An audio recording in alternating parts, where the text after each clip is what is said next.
Friends, let us start our new session of chapter 14, Semiconductor Electronics, Materials, Devices and Simple Circuits. In earlier session, we understood how the metals, insulators and conductors and semiconductors can be classified by the methods of resistivity or conductivity based on the number of valence electrons and based on the energy band diagram. And from this observation, we define that semiconductor material can be utilized to construct the electronic devices. Now, these semiconductor devices are available in pure form. It means almost all atomic structures are having with the same material, for example, silicon. This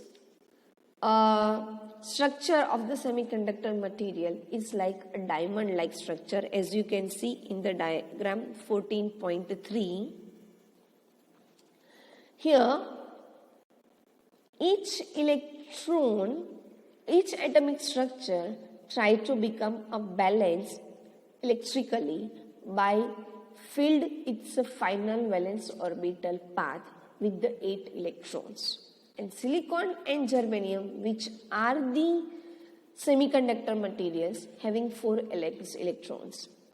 If matters having 1, 2 or 3 valence electrons, then they try to donate their valence electrons and try to become balanced earlier.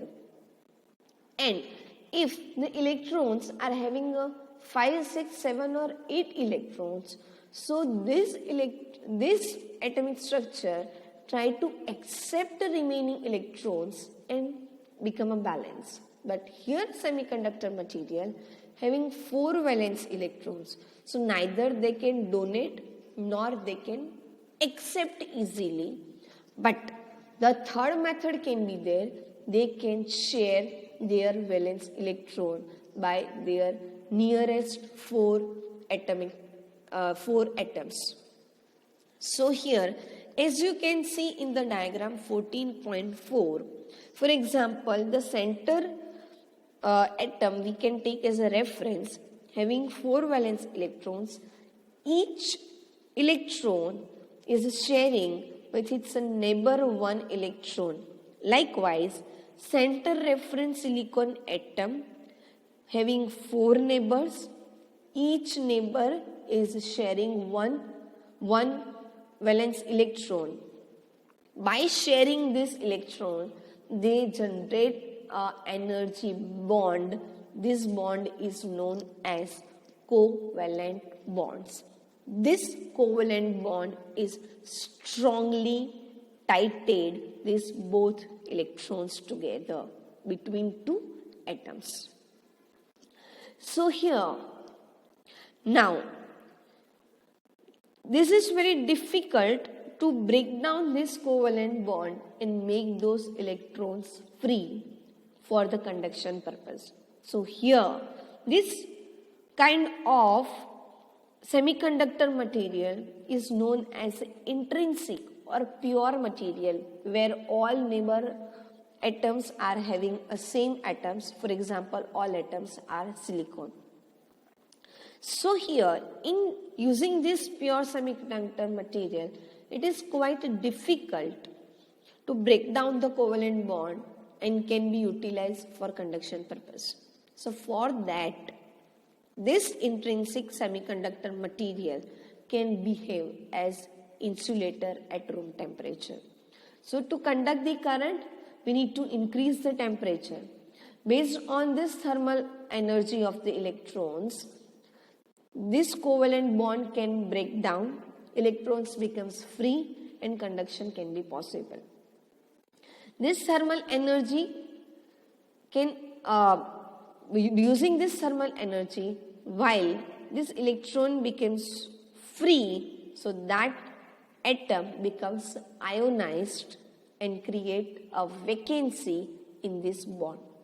This generated vacancy is known as hole. Hole doesn't have its own specific charge, but in the comparison, while the electron will move from this original space, that vacant space having more in comparison to electron having a positive charge, and that's why the hole is known as effective positive electronic charge of that vacancy, of that vacant space. So free electron having a negative charge and the vacant space, the hole, having effective positive charge, and this hole can behave apparently positive charge compared to electron. So whatever the number of electrons becomes free, same number of holes are generated. So here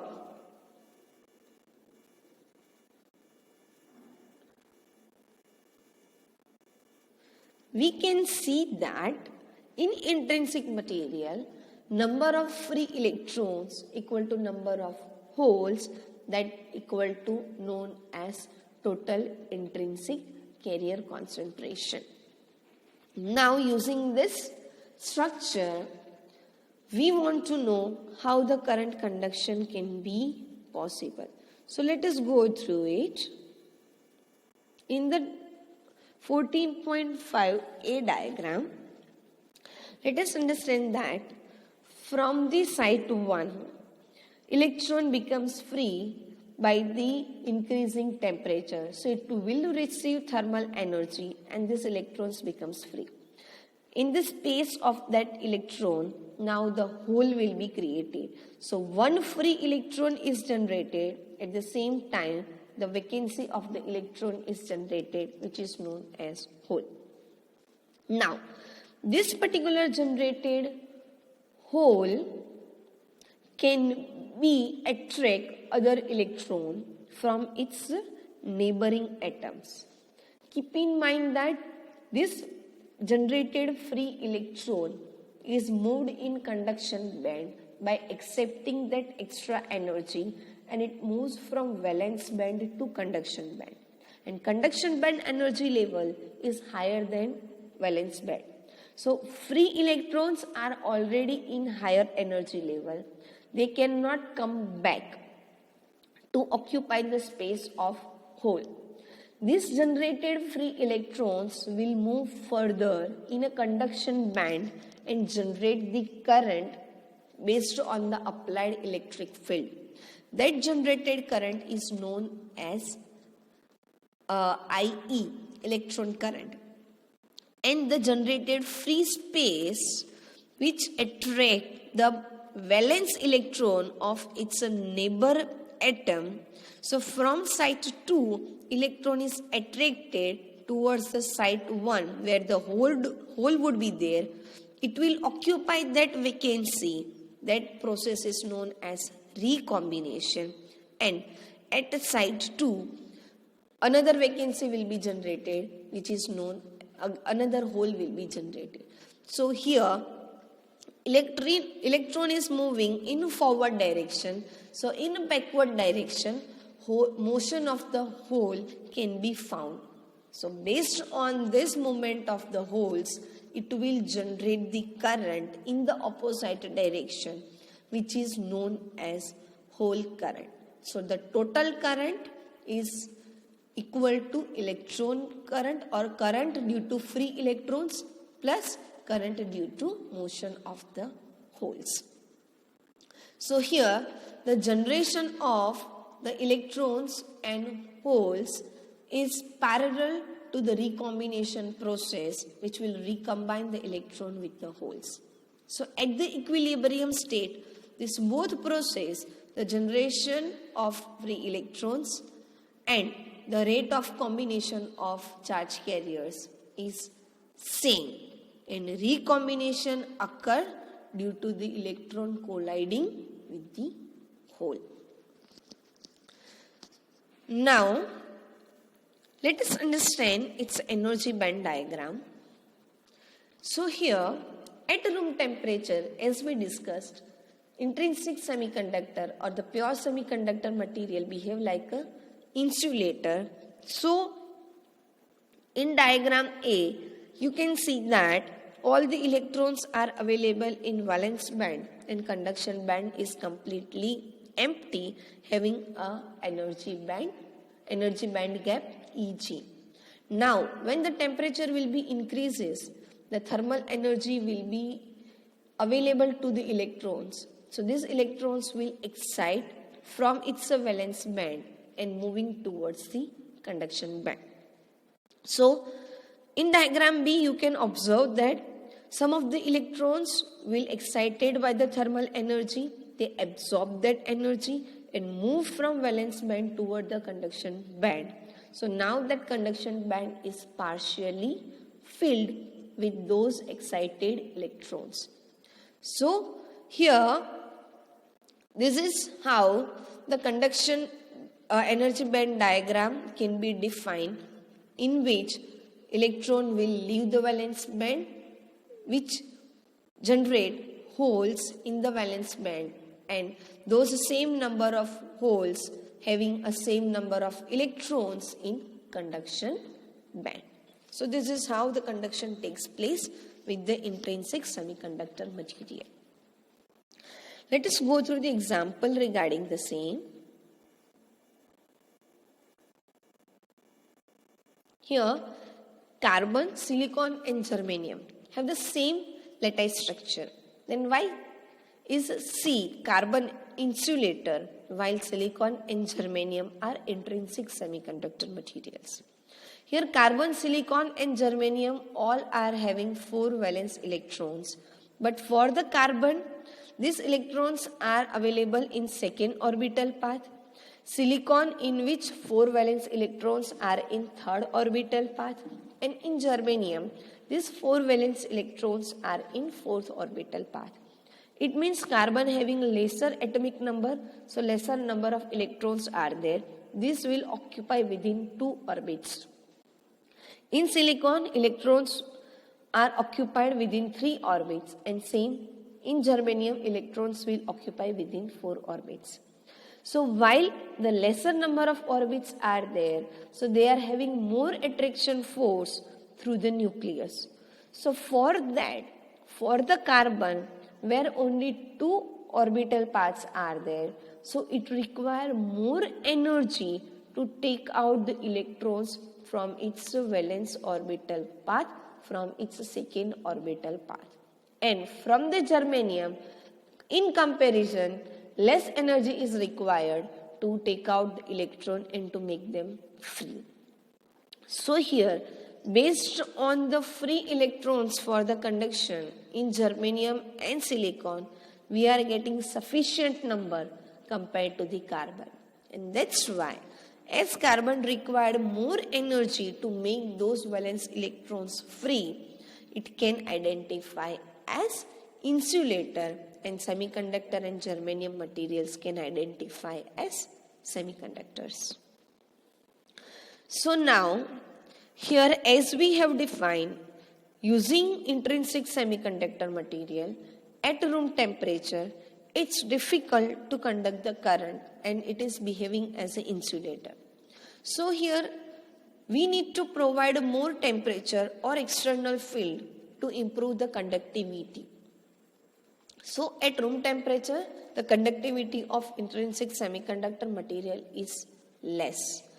So the third method can be there. We can add impurities to improve its conductivity. We are adding small amount of suitable impurity.